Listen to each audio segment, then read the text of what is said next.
Hello everyone, good morning. ඉතින් ඔන්න අදත් මම මිනි vlog එකක් තමයි අරගෙන ආවේ ඔයගලන්ට.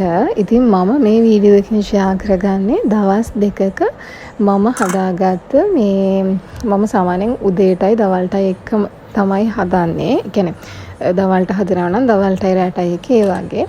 ඉතින් දවස් දෙකක මම හදපු කෑම වීල් දෙකක් තමයි ඔයගලත් එක්ක අද ෂෙයා කරන්න යන්නේ.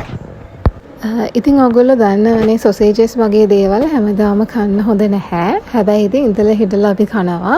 ඉතින් මට හිතුණා උඟ දවසකින් try කරේ නැති නිසා මේ සෑම් සොසේජ් එක try කරලා බලන්න. ඉතින් ඒකෙන් මම සොසේජ් ඩෙවල් එකක් තමයි හදාගන්නේ.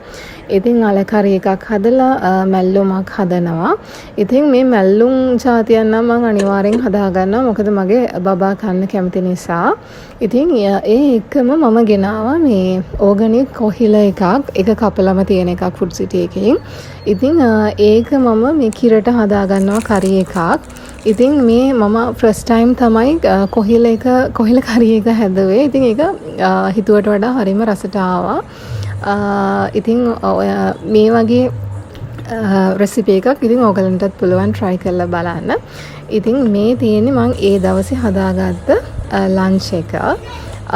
ඉතින් ඊට පස්සේ දවසේ මම හිතුවා සුදු බත් හදලා තලපත් මාළු කරි එකක් තමයි හදාගත්තේ.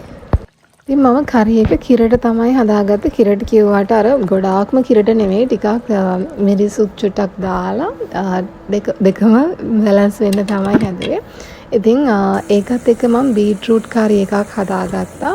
ඉතින් අර මම ගොඩක් හැමදාම වගේ එකතු කරන මැල්ලුම් කතරවුරුංග මැල්ලුම් එකත් මම මේකට ඇඩ් කරගත්තා. ඉතින් ඔහොම තමයි දෙවෙනි දවසේ ලන්ච් එක රෙඩි කරගත්තේ.